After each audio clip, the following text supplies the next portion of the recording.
प्रियदर्शी सम्राट अशोक भारत भूमि पे जन्मे सभी संत महापुरुषों को श्रद्धा के भाव से वंदन करते हुए मंच पे मंचासीन भिक्षु संघ को सादर वंदन करते हुए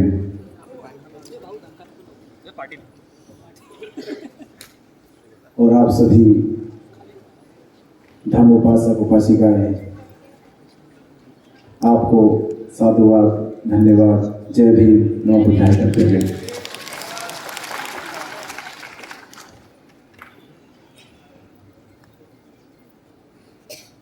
महाबोधि महाविहार जिसकी मुक्ति के लिए हम वर्षों से इंतजार कर रहे हैं, वर्षों बीत गए, हमारी उम्मीद आज भी टिकी हुई है। आज भी हम वही सपना देख रहे हैं जो सपना आज से 2300 वर्ष पहले सम्राट अशोक, प्रियदर्शी सम्राट अशोक ने देखा था। वही सुखाव देख रहे हैं। उस दिन की दास्तां, जिस दिन सम्राट अशोक के जीवन में परिवर्तन हुआ और ये सीखा कि सम्राट अशोक के बारे में अक्सर लोग कहते थे कि सम्राट अशोक विश्व के सबसे शक्तिशाली व्यक्ति हैं, दुनिया में उनसे ज्यादा शक्तिशाली कोई नहीं है। उन्होंने जो युद्ध लड़ा है उस युद्ध को जीता है। उन्होंने कभी हार स्वीकार नहीं करी।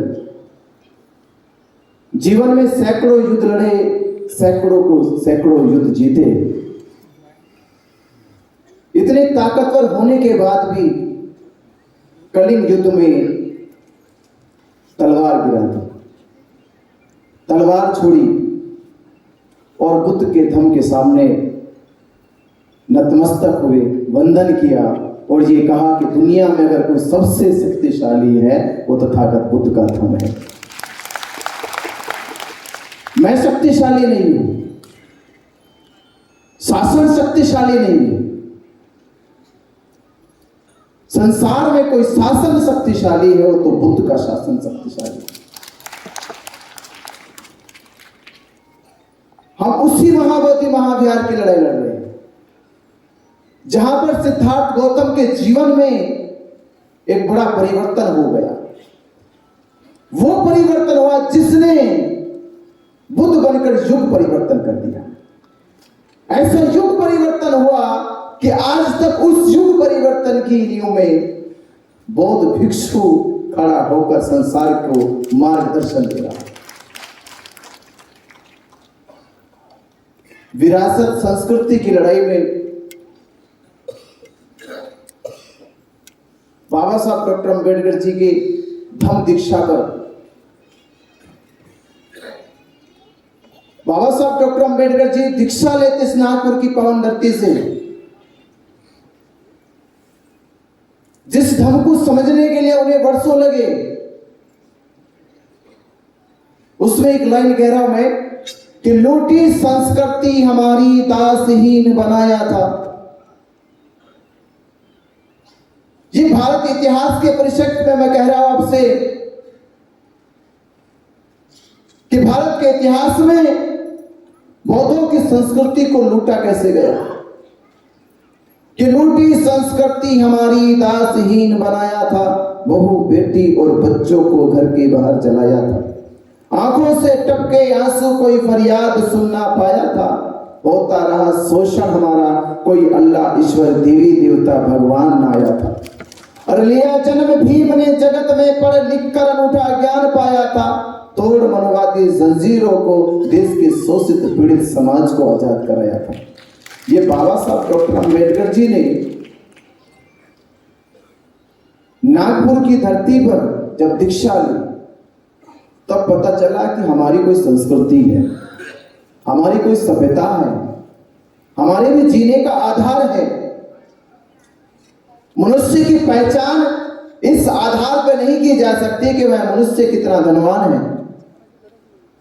किसी समाज की पहचान इस आधार पर नहीं की जा सकती कि उस समाज में साधन संसाधन कितने हैं, बल्कि एक सभ्य समाज की पहचान इस आधार पे होती है कि उस समाज की शिक्षा का स्तर क्या है, उसके संस्कारों की पहचान क्या है और उसके व्यक्तित्व जीवन का व्यवहार क्या है, लोगों के प्रति उसकी जीवन शैली कैसे है, ये आधारित करती है हमारे सभ्य समाज की पहचान को।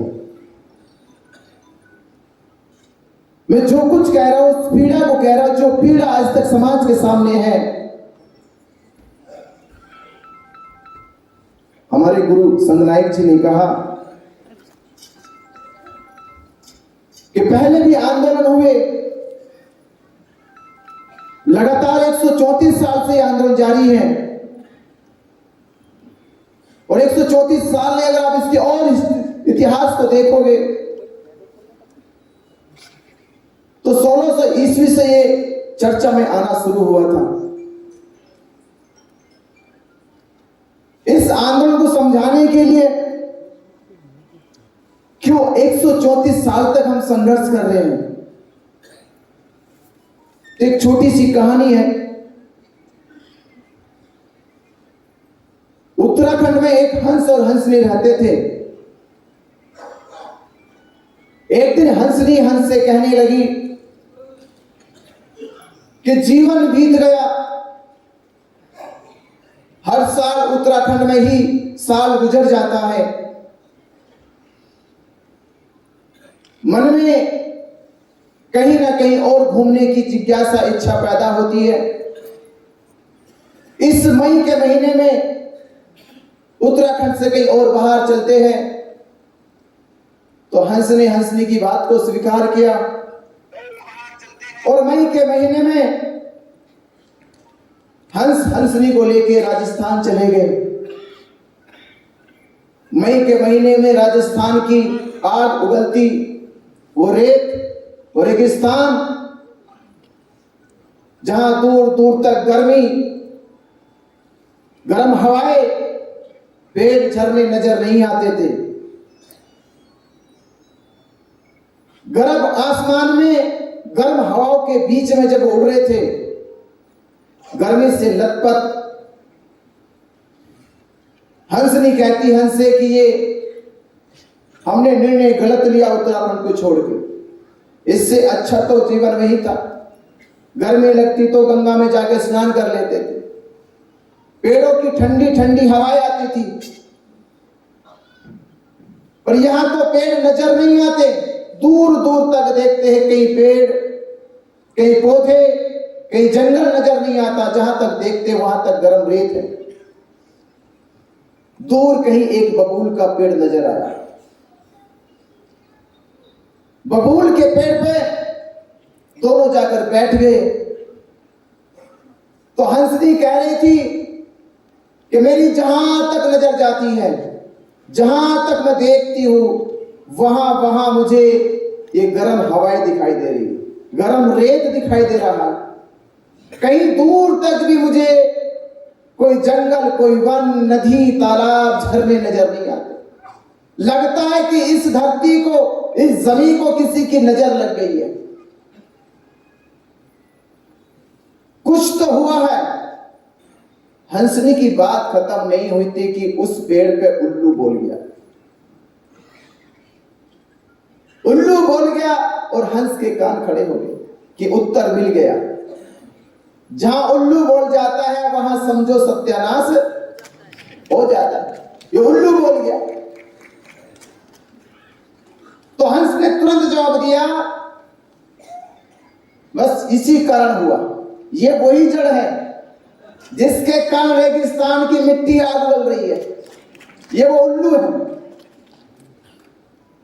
उल्लू को ये बात बुरी लगी, बोला मेरा पेड़, मेरा घर, मेरा इलाका और मेरी ही खिलाफ बोल रहे हो। उल्लू ने मन ही मन सोच लिया, इसको तो सबक सिखाऊंगा, इसको ऐसे जाने नहीं दूंगा। अगले दिन जब हंस और हंसनी चले तो उल्लू ने हंसनी का हाथ पकड़ लिया और हंस से कहा कि चलो, खबरदार अगर इसके हाथ लगाया तो। ये मेरी पत्नी है, अगर कुछ बोले तो देख लेना जिंदा वापस नहीं जाओगे। अब इलाका उल्लू का है, अब जिसका इलाका हो तो रोड चला ही नहीं। हंस घबरा गया, उल्लू वैसे, वो तो बिना बोले बिना कुछ कही लोगों में दहशत पैदा कर देता है। अगर कुछ कह दिया तो फिर तो गई जिंदगी, किसी काम की नहीं बचेगी। हंस दुखी मन से चल तो पड़ा, पर सोचने लगा कोई तो हल निकालूंगा, किसी से तो शिकायत करूंगा मैं इसकी। तो गांव में ही बस्ती थी, सोचने लगा इस बस्ती में जाऊंगा तो कोई सरपंच, कोई मुखिया, प्रमुख मेरी बात सुनेगा, फरियाद सुनेगा, मेरे दुख को, पीड़ा को कुछ ना कुछ समाधान तो देगा। इस इतनी बड़ी दुनिया में कोई तो न्याय करेगा, उम्मीद तो थी हंस को भी। तो जिस बस्ती में गया उस बस्ती का सरपंच था गधा। सरपंच कौन था? गधा। उस बस्ती का सरपंच था गधा। गधा के सामने जाके अपनी बात रखी, और गधे की सलाहकार थी लोमड़ी। गधे की सलाहकार थी लोमड़ी। गधों को लोमड़ी से अच्छी सलाह कोई और दे भी नहीं सकता, और गधा और किसी की मानेगा भी नहीं। अगर किसी की मान सकता तो लोमड़ी की बस। हंस ने जाके अपनी बात रखी। गधे ने कहा भाई तेरे साथ इंसाफ होगा, चिंता मत कर, तू मेरी पंचायत में आया है, मेरी पंचायत में आया तो 100% न्याय होगा, चिंता मत कर। अगले दिन पंचायत बुलाई गई, हंस भी शामिल, उल्लू भी शामिल, और हंस की पत्नी हंसनी भी शामिल। हंस ने अपनी पत्नी सिद्ध करने की सारी दलीलें दी। पंख मेरे जैसे, आवाज मेरी जैसे, पैर मेरे जैसे, उड़ना हम एक तरह से जानते हैं, बोली हमारी एक जैसी। गधे का बात तो 100% सही है, दोनों का मेल खाता है, रंग रूप एक है, बोलचाल एक है, चाल ढाल एक है। गधा मनी मन सोचने लगा हंस की बात सही है। उल्लू ने कोई दलील नहीं दी। उल्लू ने कहा सारी दलीलें हंस की भले सही हो, पर पत्नी तो मेरी है, मुझे कोई सबूत नहीं देना। तो गधा फैसला सुनाई रहा था, तो लोमड़ी ने झांक कर देखा कि ये फैसला तो हंस के पक्ष में जा रहा है। तो तुरंत लोमड़ी ने गधे को रोक दिया, रुको, तुमने आज तक कोई फैसला किया? सलाह तो मैं देती हूं, मेरी बगैर सलाह के फैसला नहीं हो सकता। गधे का तो बिल्कुल सलाह दीजिए, मैं तो इंतजार कर रहा हूं कि आप सलाह दे और मैं फैसला सुनाऊं। तो लोमड़ी कहती है उल्लू पड़ोसी है हमारा। उल्लू कौन है? उल्लू पड़ोसी है हमारा, और पड़ोसी के यहां उठना बैठना, सुबह में ब्रेकफास्ट मिलेगा, दोपहर में जाओगे तो लंच मिलेगा, शाम को जाओ तो डिनर जरूर खिलाएगा। और हंस रहने वाला उत्तराखंड का, पानी भी नहीं मिलेगा पीने को। ऐसा करो फैसला उल्लू के पक्ष में सुना दो। गधे ने तो वही काम किया कि हंस तुम्हारी सारी दलीलें, सारे सबूत, सारे गवाह भले ही तुम्हारे सही हो, पर ये पंचायत इस नतीजे पे पहुंची है हंसनी जो है वो उल्लू की पत्नी है, सीधा रिश्ता उल्लू से है। अब हंस क्या करे, बेचारा दुखी परेशान, अब कहां जाए, सरपंच भी ऐसे निकले। तो हंस रोता हुआ उत्तराखंड की ओर चला, तो रास्ते में उल्लू ने रोका, रुक जा, रो मत, परेशान मत हो, मैं तो केवल तुम्हें तुम्हारी उस बात का जवाब दे रहा था जो तुमने कल बोली थी पेड़ पे बैठ के, कि जिस पेड़ पर उल्लू बैठ जाते हैं उस जगह का सत्यानाश हो जाता है। तो मेरे भाई हमारे बैठने से किसी का सत्यानाश नहीं हुआ, अगर सत्यानाश हुआ तो इन गधों की गद्दी पे बैठने से हुआ।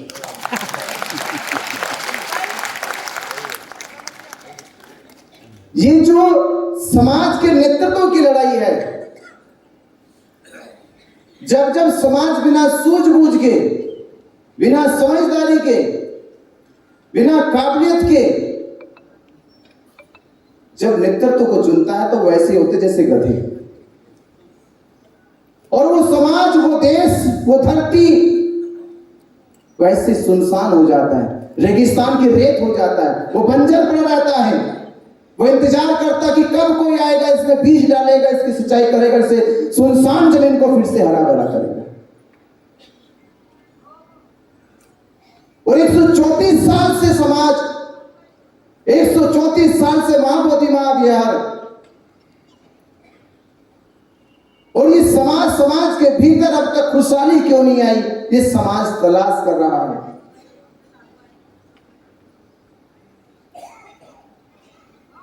महाबोधि महाविहार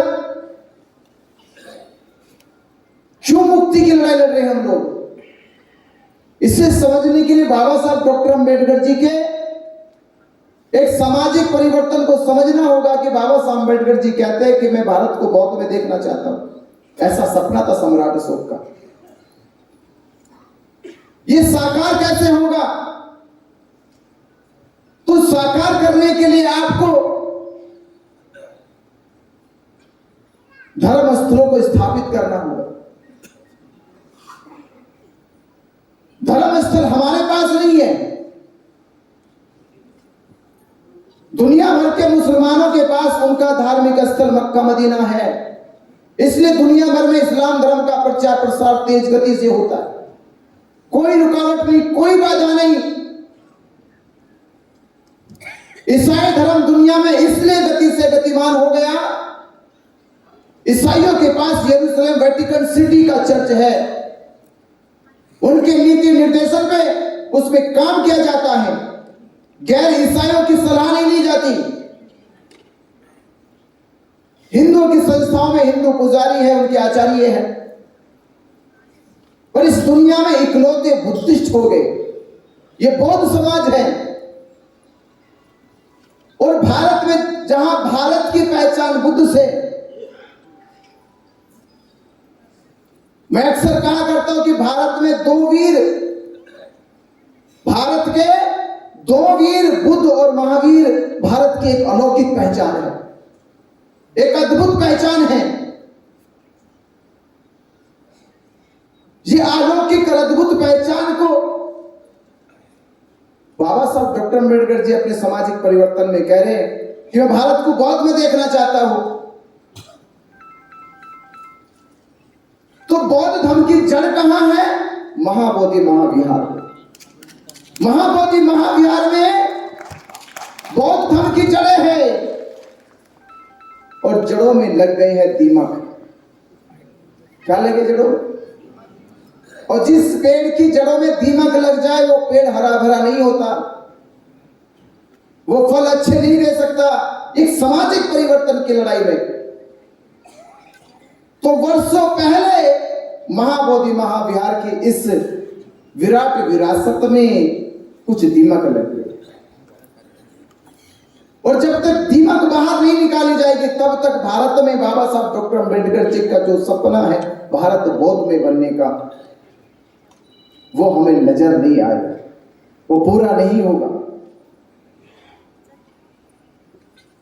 महाबोधि महाविहार मुक्त हो जाता या बौद्धों के हाथ में होता तो आज आप सब बुद्धिस्ट जानते हैं, पूजने भिक्खु संघ भी जानता है कि महाबोधि महाविहार वो भारत क्या महाविहार नहीं है, बल्कि एशिया और दुनिया के 56 से ज्यादा बुद्धिस्ट देशों का धार्मिक स्थल है, 56 से ज्यादा देशों का। और आप सोचिए, जहां भारत में राम मंदिर, शिरडी साईं मंदिर और तिरुपति बालाजी मंदिर की बात होती हो, और वहां पर जब दान की बात आए तो दान अरबों खरबों में जाता हो, और वो अरबों खरबों से हिंदू धर्म का प्रचार भारत और भारत के बाहर जाकर कर सकते हैं, तो आप सोचिए, थोड़ा दिमाग लगाइए कि भारत के हिंदू केवल अपने जब भारत के मंदिरों में दान देते हैं तो अरबों खरबों में जाता है। तो सोचिए, महाबोधि महाविहार भारत के केवल बुद्धिस्टों का नहीं है, दुनिया भर के 56 देशों के बुद्धिस्टों का है। जब उसमें दान आता होगा तो उसकी संख्या कितनी बड़ी होती होगी, कितनी बड़ी संख्या होती होगी। उतनी बड़ी संख्या होने के बावजूद भी आज तक महाबोधि महाविहार यानी बीटीएमसी ने बौद्ध भिक्षुओं के लिए प्रशिक्षण केंद्र नहीं बनाए। सबसे बड़ी हार होगी। बौद्ध भिक्षुओं के लिए शिक्षा के केंद्र नहीं बनाए। जब शिक्षा के केंद्र नहीं होंगे तो भिक्षुओं को ट्रेनिंग कहां से मिलेगी, भिक्षुओं को सिखाया कैसे जाएगा, शिक्षण संस्थान नहीं होंगे तो छोटे छोटे बच्चों को धर्म की शिक्षा कैसे सिखाई जाएगी। अगर महाबोधि महाविहार बुद्धिस्टों के हाथों में होता तो वहां प्रशिक्षण केंद्र बनते तो भारत में विद्वान भिक्षु होते और विद्वान भिक्षु भारत को बौद्ध में बनाने की सपने को साकार करते होते। ये सपना साकार क्यों नहीं हुआ? क्योंकि जहां जड़ थी वो जड़ को काट दिया। आज तक बौद्ध भिक्षुओं के लिए बीटीएमसी के द्वारा देश भर दुनिया से बौद्ध भिक्षु आते हैं, उनके लिए रहने की व्यवस्था तक नहीं की गई, रहने की व्यवस्था नहीं की गई, भोजन दान की व्यवस्था नहीं की गई, बौद्ध भिक्षुओं के लिए चिकित्सा सुविधा की व्यवस्था नहीं की गई। तो आप सोचिए 56 देश के बुद्धिस्टों का फिर दान जाता कहां है, कहां जाता है?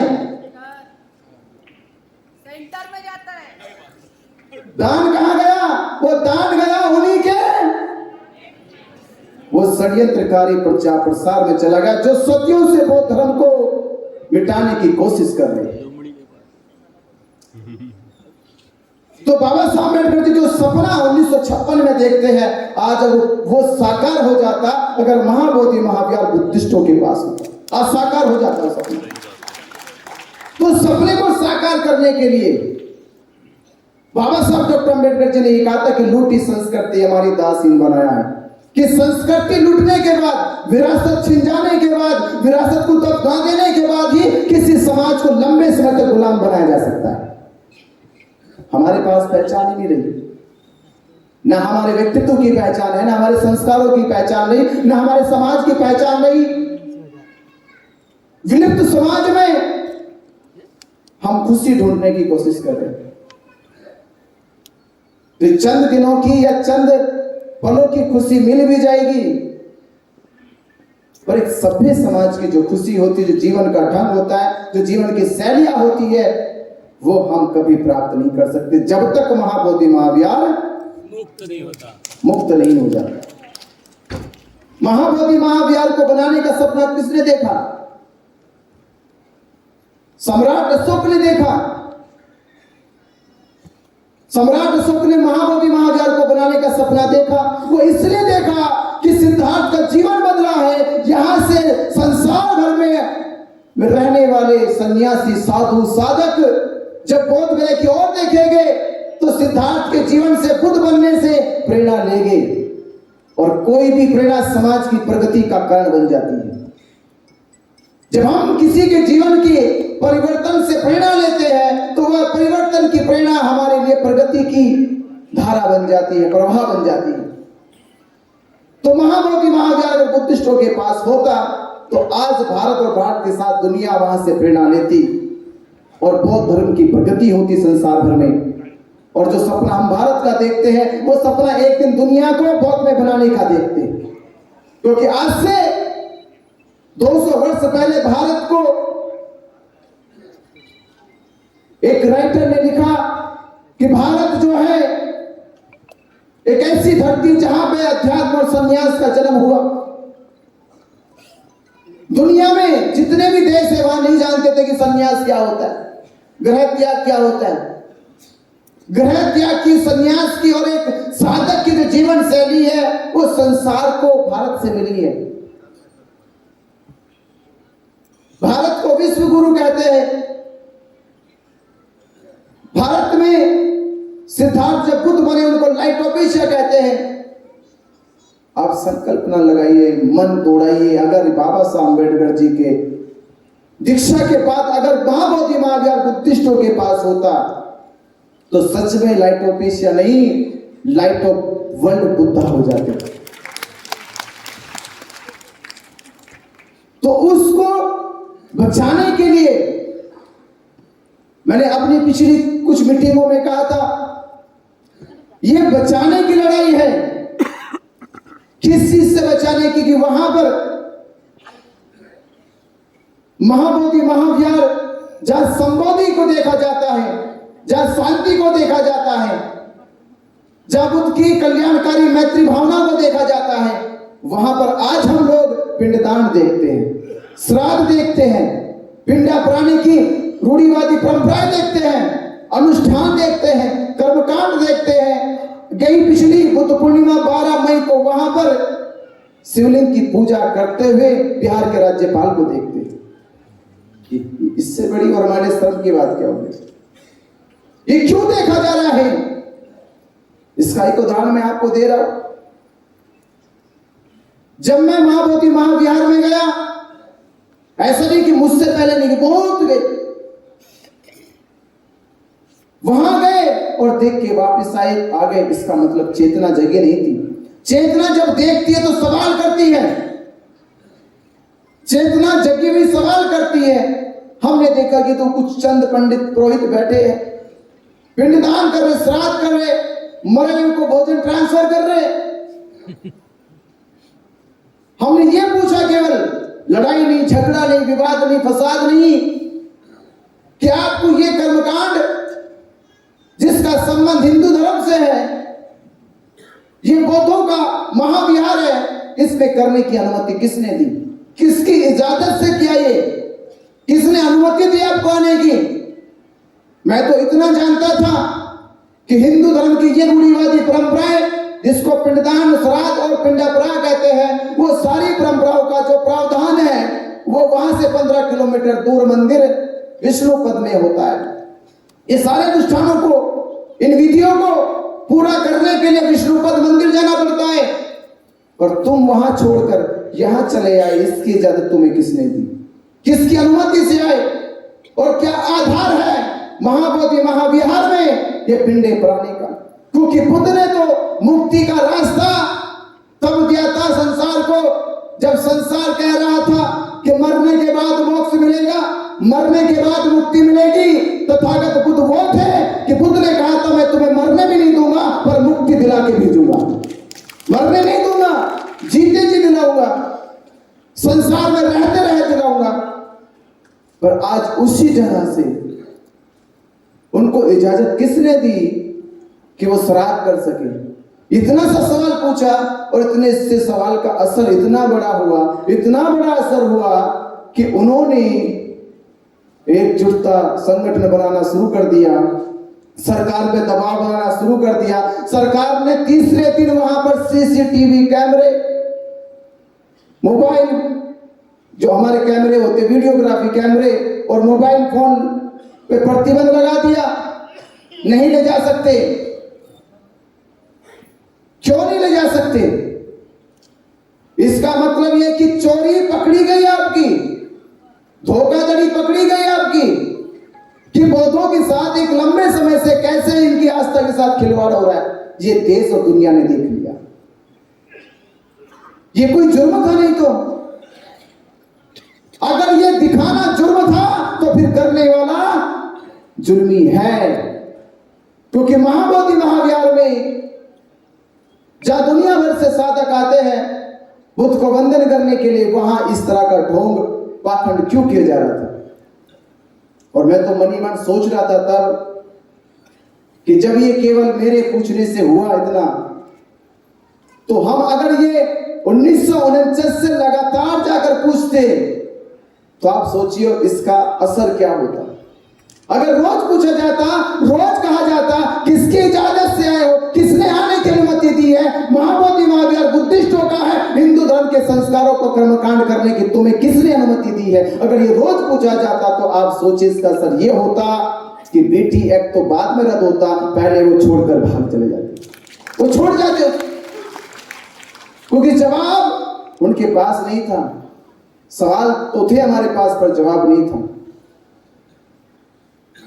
तो हमारे भीतर चेतना होनी चाहिए, सवाल तो करे, तलाश तो करे कुछ। नागपुर से उस दिन 13 मई को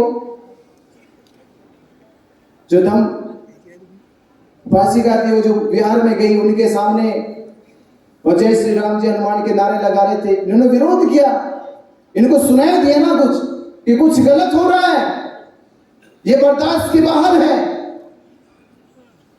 क्योंकि चेतनशील व्यक्ति शांत नहीं रह सकता, कुछ तो प्रतिकार करेगा। उस प्रतिकार का विरोध झेलना पड़ा। जैसे जैसे उन्होंने बयां करा कि उनके साथ मारपीट हुई थी, उनको बाहर निकाल दिया गया था, बाहर आकर उन्होंने धरना दिया, पुलिस के ऊपर इल्जाम लगाए कि पुलिस सिविल ड्रेस में गुंडे रखती है, बाहर से जो पौध उपासक आते हैं उनको पीट पिटवाती है, उनके सामने जय हनुमान जय श्री राम के नारे लगवाती है। इस सारे घटना चक्र 12 तारीख को भी घटित हुए। ऐसा नहीं कि 13 को 12 तारीख को डोंगेश्वरी पहाड़ी पे भी हुए। 12 तारीख को 13 तारीख को ये घटनाएं जानबूझकर इसलिए की जाती है कि आने वाले बुद्धिस्टों के दिमाग और जहन में दहशत पैदा कर सके, क्योंकि कभी ना सोचे कि महाबोधि महाविहार मुक्त हो जाए। उस दिन, उस रात को, उस शाम को केवल उस दहशतगर्दी से समाज बाहर निकले और सिविल ड्रेस में रहने वाले उन गुंडों को जवाब मिले। और ये जवाब दिया गया है, और ये जवाब समाज दे रहा था जब ये कहा गया था कि 12 तारीख को 12 लाख लोग बहुत इकट्ठा हो गए, एकजुट हो गए, और पूरे देश में प्रचार प्रसार होने लगा कि इस बार तो भारत से लाखों बुद्धिस्ट बोध गया पहुंचेंगे, महाबोधि महाविहार मुक्त होगा। और साजिशें, षड्यंत्र, जैसे जैसे समाज तैयारी कर रहा था वैसे वैसे षड्यंत्रकारी भी अपने षड्यंत्र रचनाएं शुरू कर रहे थे। मैं कह रहा था आपसे कि नेतृत्व करने वाले के पास समझ होनी चाहिए, सूझ होनी चाहिए, बूझ होनी चाहिए। 9 मई को भारत और पाकिस्तान के युद्ध की हवाला देते हुए पुलिस प्रशासन ने हमारे साथियों से आंदोलन स्थगित कराने की घोषणा करा ली। बंते जी भी इसमें उस समय मौजूद थे, जिनकी मौजूदगी के समय हुआ, इन्होंने विरोध किया। बंते सुमेधो जी, भिक्खुनी, पूर्णिमा जी, आंदोलन स्थगित हुआ। मैं उनसे, पुलिस ने मुझे फोन किया, इंस्पेक्टर मिलने आया कि आप इस पर हस्ताक्षर कर दीजिए। मैंने कहा इतनी जल्दी क्या हस्ताक्षर कराने की, और मुझे केवल इतना बताइए पहले, आप भारत पाकिस्तान का युद्ध हो रहा है, क्या भारत पाकिस्तान युद्ध की सीमा बोध गया में है कि यहीं से बम गिरेंगे, यहीं बम गिरेंगे? अगर बम यहीं गिरेंगे तो क्या वो धरना स्थल पे गिरेंगे, बोध गया में नहीं गिरेंगे? अगर बोध गया में भी गिरेंगे तो आपने काल चक्र मैदान में 12 मई बुद्ध पूर्णिमा जयंती की, अगर आपको यहां स्थगित करने थे प्रोग्राम, तो धरना स्थल का क्यों करा, काल चक्र मैदान का क्यों नहीं किया? क्यों नहीं किया? तो जब ये सवाल मेरे भीतर था तो मेरे उन साथियों के भीतर सवाल पैदा क्यों नहीं हुआ? धरना स्थल की और काल चक्र मैदान की दूरी ज्यादा नहीं है। जब भारत पाकिस्तान की सीमा का असर बोध गया में हो सकता है, तो धरना स्थल का असर काल चक्र मैदान तक नहीं होता। पर हमारे साथी तो सिग्नेचर कर दिए कि स्थगित कर दो। पुलिस वाले से मैंने कहा कि देखो आज 9 तारीख है, कल 10 है, परसों 11 है, फिर 12 है, और 12 को मेरा समाज आने वाला है। ये फैसला मैं नहीं लूंगा, क्योंकि ये आंदोलन मेरा नहीं है, ये आंदोलन खड़ा किया समाज ने, और इसको स्थगित करने की घोषणा समाज आकर करेगा कि करेगा या नहीं करेगा। इसके लिए मैं कोई फैसला ले सकता। वो अपना जो कागज लेकर आया तो वापस चला गया। और शाम के समय फिर पुलिस स्टेशन में बुलाया, बनते ने तो वीडियो बनाई, इन्होंने बोला भी, बनते सुमेधो ने बोला, बनते पूर्णिमा ने बोला, वो वीडियो देखा, तब हमारे अब हमसे हमारा जो मस्त संतुलन था वो थोड़ा गर्म हुआ। हम धरना स्थल पहुंचे, पुलिस फोर्स भी थी, यहाँ पत्रकार बंधु है, समता जी अंतानी जी है, अंतानी भी थे उस समय वहां पे, ये सब मौजूद थे। मैं आपसे ये बात इसलिए कह रहा हूं कि हमने उस समय पुलिस को कहा कि तुम्हें जो प्रस्ताव स्थगित करने का जिसने दिया उसके इस प्रस्ताव से हम सहमत नहीं है जब तक समाज नहीं आ जाता। और रही बात धरना खत्म करने की, ये मेरी जैसे भाषा थी मैं वैसे बता रहा हूं, रही खत्म करने की तो आप पे ताकत है तो आप धरना स्थल की बल्ली उखाड़ के दिखाओ, ताकत उखाड़ के दिखाओ। इंस्पेक्टर फोर्स लेके खड़ा था, वो देख रहा था, बस वीडियो बना रहा था। ये सारे बातें, सारा विरोध पुलिस के साथ हुआ 9 तारीख को। पर आप मुझे बताओ, धरना रुका उस रात को जब पुलिस उखाड़ने आई थी, पुलिस धरना हटाने आई थी, धरना रुका 9 मई को। अब मेरे जो साथी थे उन साथियों को धन्यवाद देने के बजाय मेरे खिलाफ उसी रात को एफआईआर लिखी गई। ये एफआईआर किसने लिखी? पुलिस ने नहीं लिखी, ये मेरे साथियों ने लिखी कि हमने उनकी जो मंशा थी, उन्होंने जो स्थगित करने घोषणा कर दी, अब वो घोषणा उनकी रुक गई और मेरे खिलाफ एफआईआर लिखवा दी कि मैंने बिहार के बनते सुनीत पाल की मैंने उस पर हमला किया, प्रज्ञाशील पे हमला किया। आप सोचिए, पुलिस वाले मौजूद, ये पत्रकार बंधु मौजूद, सीसीटीवी कैमरे लगे हुए, मैं हमला क्यों करूंगा और क्या दुश्मनी मेरी उनसे? ये बात तो पुलिस के बीच में हो रही थी, पर उनकी चोरी पकड़ी जाए, समाज आ जाएगा, सवाल तो उसे पूछेगा, इससे पहले मेरा चेहरे पर मुकदमा करो, उसको जेल भिजवा दो, बात खत्म हो जाएगी। ये 9 तारीख गुजर गई और मैं समझ गया ये साजिश से। मैंने सोचा मैंने शांत होना पड़ेगा, 2-3 दिन शांति से बैठ जाए, बस 12 तारीख को समाज आ जाएगा और फैसला हो जाएगा। 12 तारीख देखिए आपने, और 12 तारीख तो आप ही के सामने सब कुछ हुआ, जैसा भी हुआ। जो लोग बोध गया गए थे, उन्होंने सबने देखा कि क्या क्या वहां पर हुआ। उस दिन पुलिस ने मुकदमा लिखा एक हमारे ऊपर कि आपने उल्लंघन किया, राज्यपाल की मौजूदगी में जाकर शांति मार्च निकाला, महाबोधि महाविहार के सामने वहां पे जाके अपने लोगों को इकट्ठा किया। और वो इसलिए किया कि हम समाज के हौसले को और मनोबल को टूटने और गिरने देना नहीं चाहते थे, उसका हौसला बने। हम महाबोधि महाविहार क्यों नहीं जा सकते, हम एकजुट होकर क्यों नहीं जा सकते? और हम गए। 12 तारीख को डोंगेश्वरी पहाड़ी पे हिंसा हुई, मारपीट की, सर फोड़े गए, उसका विरोध भी किया गया। इंस्पेक्टर रास्ते में रोक लिया, मैं रुका, फिर बोले कि झगड़ा हो जाएगा, हिंसा बढ़ जाएगी। हमने 12 तारीख की ऐसी कर दी, 13 तारीख की घटना घटी। तो ये सारी जो प्लानिंग थी, मैं रात को गिरफ्तार हो गया, भारत पाकिस्तान का युद्ध भी सीज फायर हो गया। अब तो ये भी मौका नहीं था पुलिस वालों के पास ये कह सके कि भारत पाकिस्तान का युद्ध हो रहा, धरना खत्म कर दो। अब तो ये बात भी खत्म हो गई और मेरे ऊपर मुकदमा कर दिया, मैं जेल चला गया। 13 तारीख को जेल, 14 तारीख का दिन हुआ, 15 तारीख को जितने यहां लोग बैठे, मैं सबसे पूछ रहा हूं, किसी को अगर जानकारी हो, 15 तारीख को 11:30 बजे डीएम कार्यालय पहुंचे हैं हमारे वही साथी जिन्होंने स्थगित करने की घोषणा की थी। वो साथी 15 मई को 11:30 बजे डीएम कार्यालय पहुंचे और फिर से कोई हस्ताक्षर करके आए कि आंदोलन स्थगित हो जाएगा।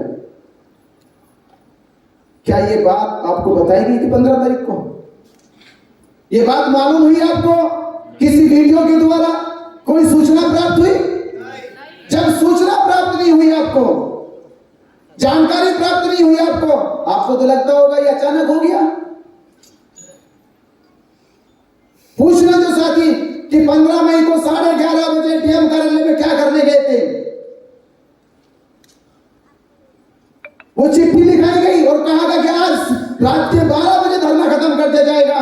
जब उन साथियों को यह मालूम हो गया कि पुलिस धरना खत्म करेगी, तो उन्होंने समाज को सूचना क्यों नहीं दी? सूचना क्यों नहीं दी कि पुलिस ने हमसे दबाव बनाकर हमसे लिखवा लिया है? तो सूचना देने का काम भी तो था।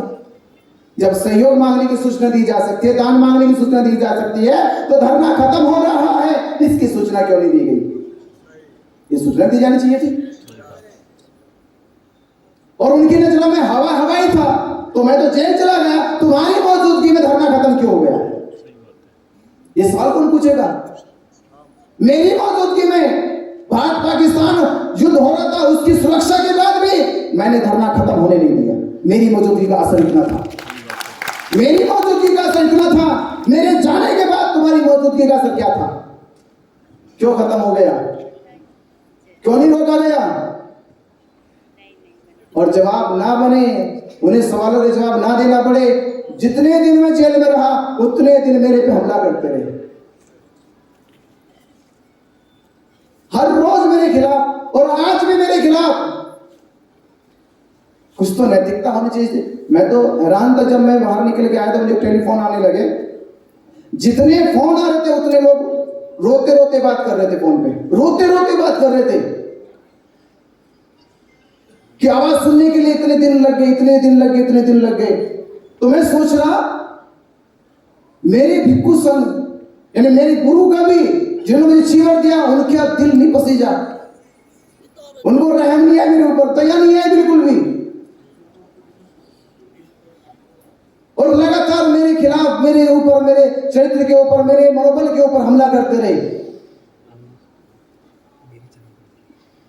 पर इसका जवाब मैंने नहीं, इसका जवाब आपने दिया। आज आपने इसका जवाब दिया है।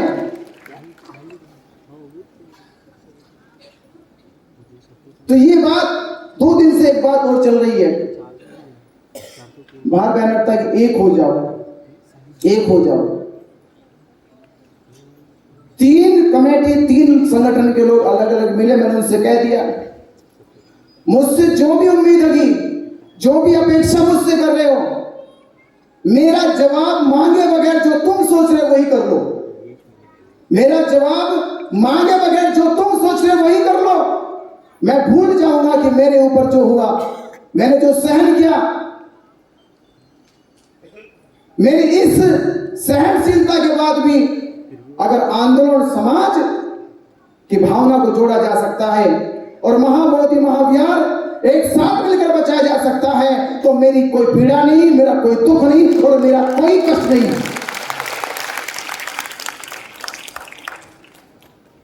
और मैंने कहा उन साथियों से, मैंने प्रैक्टिकल किया, तुम प्रैक्टिकल करके तो देख लो, तुम करके तो देखो। अरे मैं ये प्रैक्टिकल कब से कर रहा हूं? ये अब से नहीं कर रहा, ये प्रैक्टिकल तब से हुआ जब पहली बार 17वें दिन आंदोलन हटाया गया था।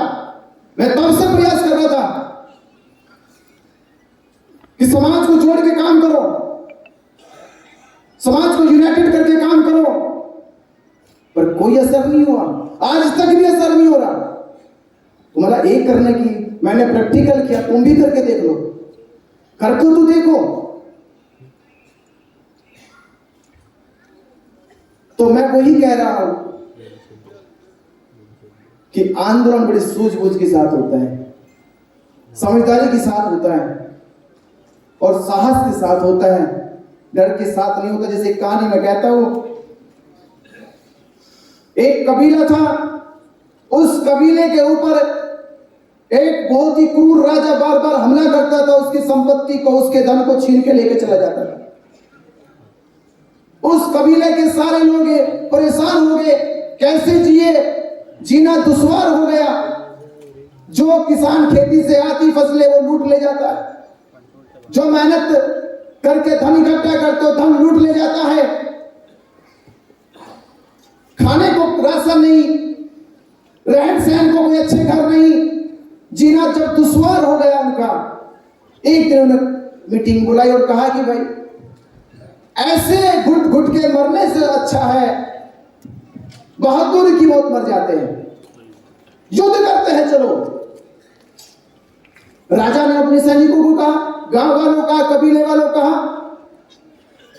तो जो क्रूर राजा था वो एक नदी के पार रहता था, तो कबीले के लोग चल पड़े, नाव में बैठे नदी पार कर दी। तो उनको शुरू में लगता था जो लुटेरे लोग आगे वो 10-20 लुटेरे आते, 10-20 को तो हम मार के वापस आ जाएंगे, 10-20 लुटेरे हैं, 10-20 को तो मार के वापस आ जाएंगे। वो कबीले का राजा लेके चला गया। जब लेके चला गया तो जिन नाव से गए थे उसने उस नाव को बांधने के बजाय उन नाव को नदी में बहा दिया। जब नाव नदी में बहा गई तो उस समय कबीले के सैनिकों पर ज्यादा असर नहीं हुआ। जब वो आगे बढ़े और उसने उस राजा की सेना को देखा तो 10-12 नहीं, वो 1200 सैनिक थे, 1200 सैनिक। तो जब 1200 सैनिकों को देखा तो सेनापति से कहते कि आपने तो हमारे मरवाने की पूरी तैयारी कर रखी है। आप तो कहते थे कि 10-12 लुटेरे हैं बस केवल, यहां तो ये 1200 की संख्या में है, इनसे हम कैसे लड़ेंगे, ये तो हमको मार देंगे। तो सेनापति कहने लगे तो मार तो देंगे ही, और मरना तो अब है ही है। देखो नाव की बचने की भागने वाली नाव चली गई, और पीछे जाओगे तो डूब के मरोगे, और आगे जाओगे तो लड़के मरोगे। अगर डूब के मरोगे तो समाज कहेगा कि कायरता की मौत मरे हैं भागकर, और लड़के मर गए तो समाज कहेगा शहादत की मौत मरी। तो आंदोलनकारी साहस से होते हैं, वो घबराते नहीं, वो डर नहीं लगता उनको। तो ये आप किसने समझा रहा हो, युद्ध लड़ने के लिए, आंदोलन करने के लिए, परिवर्तन लाने के लिए बगावत करनी पड़ती है। सिद्धार्थ गौतम ने जब अपना घर छोड़ा, उन्होंने परवाह नहीं की थी, बस अटल निश्चय कर लिया। वो शाक्य वंशों के प्रस्ताव में समर्थन में नहीं थे। एक बार तब परिवर्तन किया, तब साहस दिखाया, दूसरा साहस तब दिखाया जब वो आखिर बोध गया पहुंचे। 5 अपने गुरु भाइयों को छोड़ दिया, 5 ने इल्जाम लगाए कि पद भ्रष्ट हो गया, धर्म छोड़ दिया है, विनय तोड़ दिया है। इसकी परवाह नहीं कर सिद्धार्थ अपने मार्ग पे आगे अटल रहे, और आखिर परिणाम वही आया कि सिद्धार्थ का मार्ग बुद्ध तक चला गया, और बुद्ध बनने के बाद उन 5 का मार्ग भी बुद्ध की शरण में आ गया। तो इसकी फिक्र नहीं करनी चाहिए परिस्थितियां कैसी है, स्थितियां कैसी है, फिक्र इस बात की होनी चाहिए कि मेरा रास्ता सही है और सत्य का है।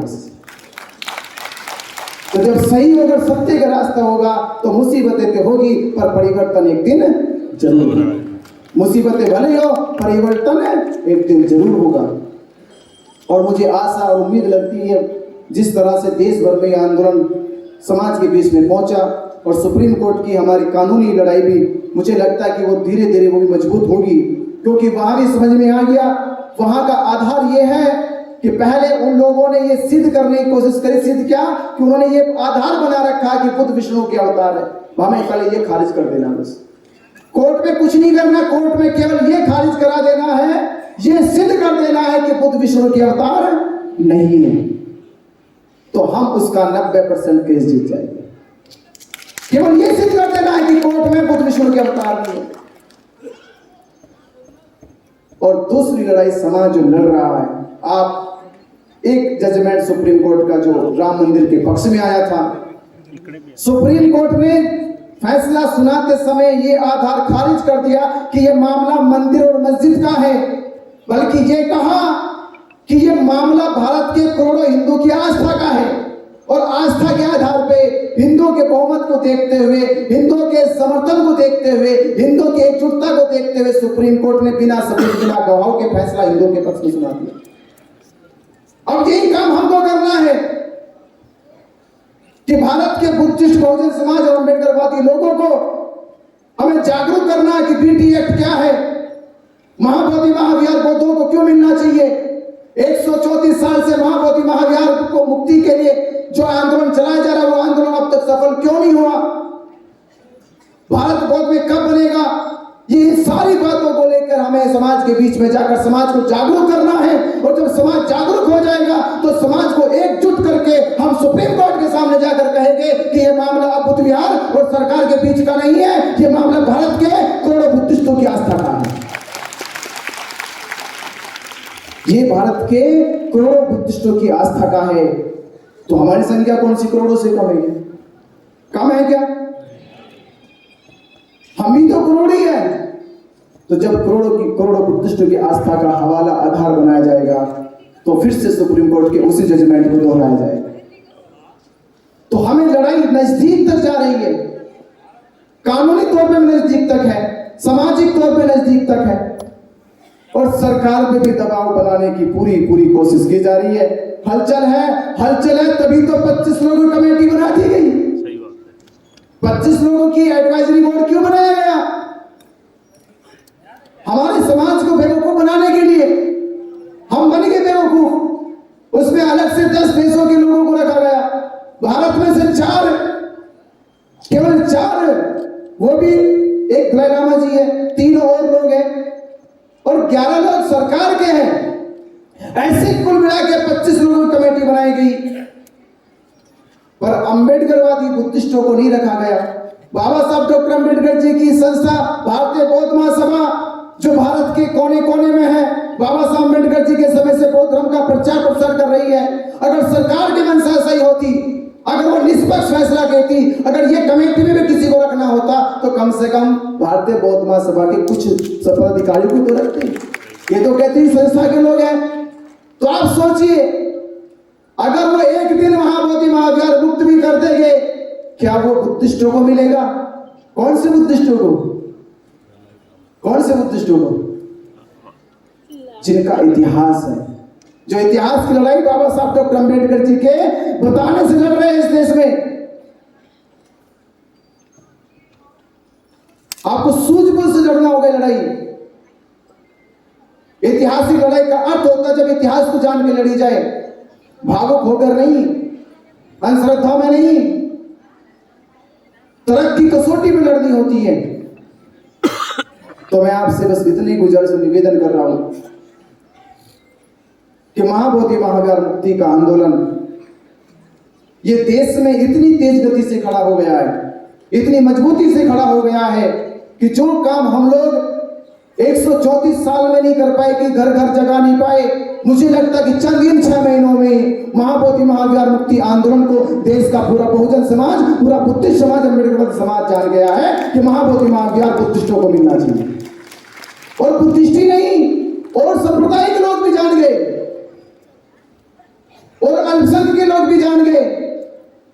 तो बस इतना सा काम करना है, इन जगे हुए लोगों को एकजुट करने का काम करना, जगे हुए लोगों को एकजुट करने का काम करना। अगर इतना सा काम कर दिया आपने, उस दिन महाबोधि महाविहार मुक्त हो जाएगा। तो इतना सा काम करोगे? करोगे? करोगे? कैसे करोगे? एक दूसरे से हाथ मिलाकर करोगे, हाथ से हाथ मिला के करोगे, बैर मिटा के करोगे, भाईचारा बढ़ाकर करोगे, संगठनात्मक नीतियों के मतभेद मिटा के करोगे। मैं तो ये कह रहा हूं कि हमारी सभी धार्मिक चर्चाओं में, मेरी एक गुजारिश है कि हमारी सभी धार्मिक चर्चाओं में, सामाजिक चर्चाओं में, बुद्ध विहार की चर्चाओं में, बौद्ध संस्थाओं की चर्चाओं में एक एजेंडा ये अनिवार्य हो जाना चाहिए कि महाबोधि महाविहार मुक्त हो जाने के लिए हम सबको जागरूकता अभियान चला देना चाहिए, सबको चला देना चाहिए। और देखते देखते चंद महीनों में जो हम तारीख देख रहे कि आने वाली 12 फरवरी 2026 जब इस आंदोलन को 1 साल हो जाएगा, हम 12 फरवरी तक, इन्होंने 12 मई 2025 में जो हमने कहा था 12 तारीख को 12 लाख लोग, अब ताकत लगाओ, एकजुटता बढ़ाओ कि हम लाख नहीं, आने वाली 12 फरवरी 2026 तक 12 करोड़ लोगों को भारत में इकट्ठा करने का काम करेंगे और दिखाने का काम करेंगे कि भारत के बुद्धिस्ट अब अल्पसंख्यक नहीं है, वो बुद्ध के बहुसंख्यक बुद्धिस्ट हो गए हैं। बहुसंख्यकों की ताकत भारत में परिवर्तन लेकर आएगी। तो इतना सा निवेदन है कि आने वाली 12 फरवरी तक हम इस देश में बौद्धों को जगाने का, एकजुट करने का काम करेंगे। और तब तक महाबोधि महावीर की लड़ाई हमारे हाथों में बौद्ध समाज के पास होगी।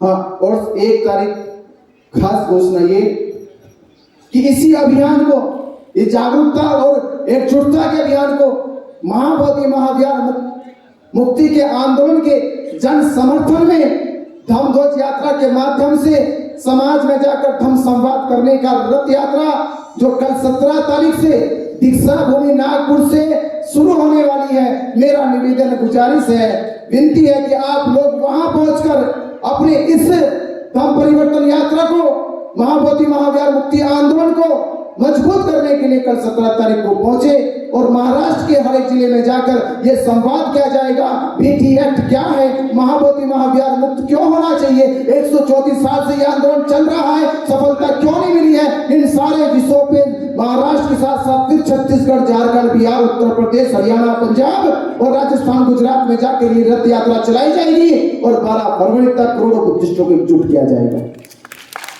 तो आप कल 17 तारीख को टाइम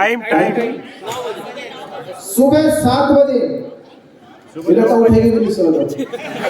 9 बजे जल्दी कीजिए।